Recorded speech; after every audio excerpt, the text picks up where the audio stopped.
In this Mo Deep Roots Quick Bite, John Corn shares his recipe for tomato basil bisque made using fresh or home canned tomato juice. Did you can this tomato juice yourself? Yes, I did. John briefly outlined how he makes fresh tomato juice every summer using the same tools and process his mother and grandmother did. He strains cooked tomatoes using an old-fashioned conical sieve and pestle, then cans it for later use. If you don't have this type of sieve, a food mill, or a juicer, you can create a thicker juice base by pureeing fresh peeled tomatoes in a food processor. As John shows me, this bisque is very simple. The primary ingredients are tomato juice, fresh basil, garlic, onions, and summer squash, with some goat cheese and half added for creaminess.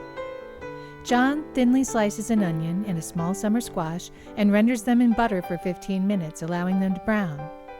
He adds the cooked vegetables to the tomato juice base along with 2 to 3 cloves of crushed garlic. The soup base is brought to a light boil and allowed to simmer for about 10 minutes, giving us time to prepare the basil. John spends a few minutes finely chopping about a quart of loose basil leaves using a sharp kitchen knife, ending up with about 1.5 cups of minced basil. The basil will go in at the very last minute and won't cook much, keeping the flavor as fresh as possible.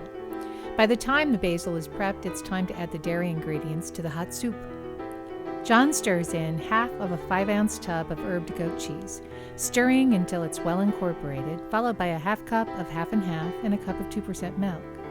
He often uses a cup of half and half and substitutes a cup of vegetable stock for the milk. You can use what you have on hand to achieve the desired creamy bisque texture. Allow the soup to heat back up to a slow simmer for another couple of minutes until it's piping hot. Then you're ready to stir in that fresh, pungent basil. Season to taste with a few pinches each of Beaumont seasoning or celery salt, ground pepper, and salt. Stir, dish it up, and enjoy.